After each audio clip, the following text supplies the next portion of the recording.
Okay, so a lot of people are going and submitting videos of their cars after they've done the last coat applying, but I thought it'd be better to show you what it looks like after about 3 months of application.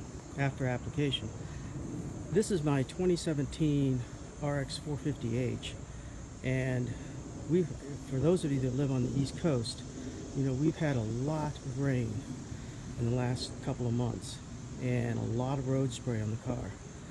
And I have done nothing to this car except drive it after I applied the last coat about 2 months ago. And as you can see, hopefully, it's still extremely shiny. Now there's some dust and stuff on there, of course, but overall, it's very clean. A quick dash of water on there will take all the dust off of it. But I have tried all the other products out there that's being advertised on Facebook, and none of them have come close to this kind of shine. All the others have been shiny for 2 or 3 weeks or until after the first car wash, and after that it's back to a semi-dull finish and everything sticks to it and I have to wash it again.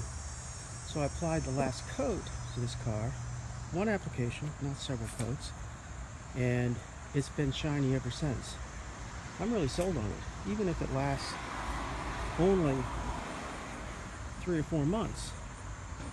It's a lot better than what I've used before, so I'm very happy with it.